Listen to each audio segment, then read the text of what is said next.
Well, hey, good day to you. This is Todd. I am a regular dude walking in the Word.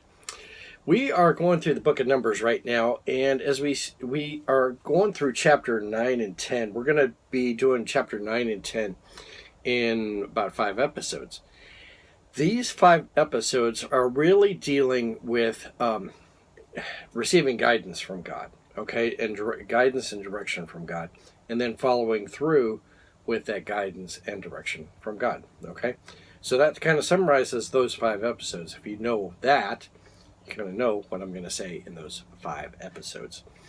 But there's we're going to look at how God is directing the Israelites as they march on into the Promised Land.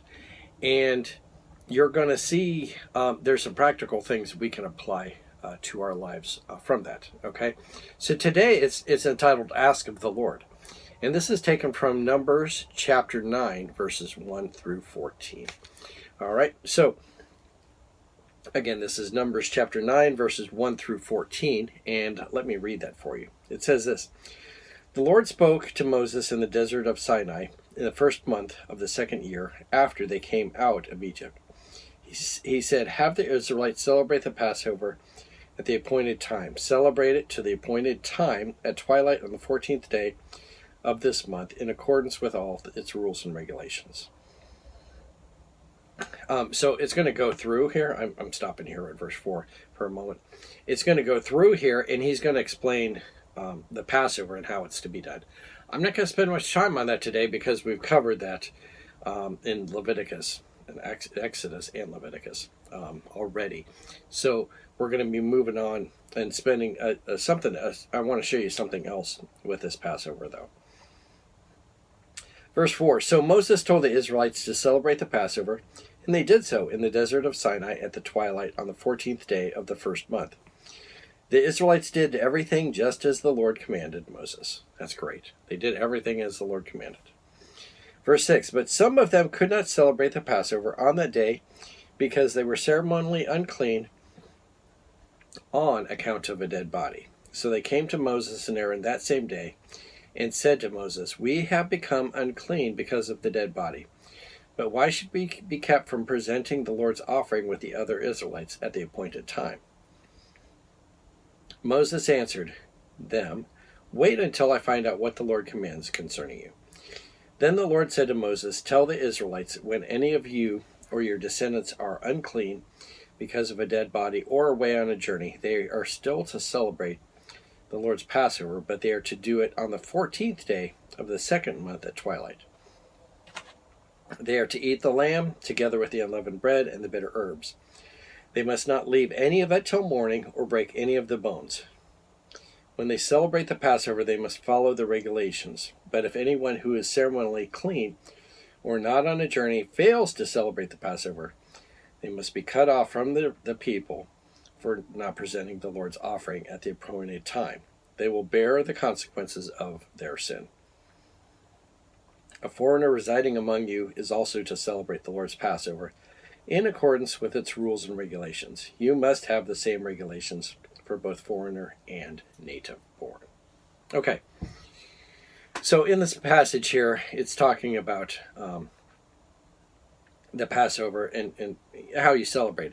But there was a problem that came up, and the problem that came up was that some of the people there, some of the guys there, had to deal with a dead body, okay? And so when you deal with a dead body, remember, that makes you unclean, so you can't celebrate the Passover, okay? This is realistic, okay? People are going to die, and they're not going to die Monday or Sunday through Friday, okay? They're going to die 7 days a week. And so with the amount of people the nation of Israel had, there's a percentage of people that are going to die on the Sabbath or scattered throughout the week. So these guys had to deal with a dead body. Imagine someone in your family dies. You have to take that body out, okay? You can't call a foreigner up, "Hey, come get this body out of here because, I'm Jewish and I can't touch that body." No, so you had to take that body out. Well, now you become unclean, okay? So it's a practical thing, and it's something that really would happen. It wasn't a thing out of the blue that probably wouldn't happen. This was really happening here. And say that they were in a dilemma.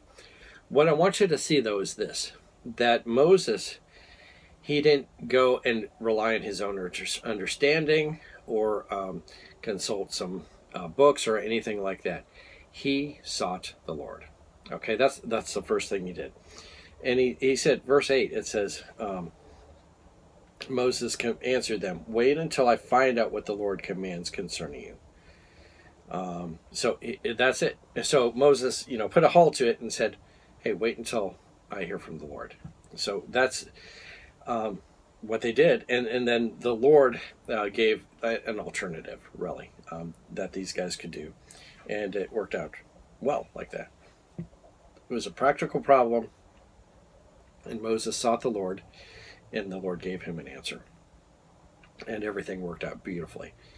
But what we can learn from this is this. When a problem comes to us, the first thing we should do is seek the Lord. And that's what Moses did. And you'll find out as you go through other situations, you're going to find out as we get into the book of Joshua. Joshua's leading the people of Israel, and a group of people came to celebrate, or not celebrate, to want to sign a peace treaty, which they were commanded not to sign any peace treaties unless they were from far away. Well, these guys come, and Joshua relies on his own instincts. He doesn't seek the Lord, and it turns out to be disastrous because of that.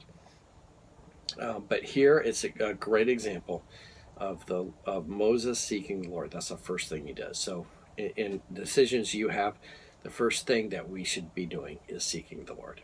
All right. Hey, thanks for watching. I am just a regular dude walking in the Word, and I look forward to seeing you tomorrow as we continue our journey through the book of Numbers. Lord's blessing. I'll see you then.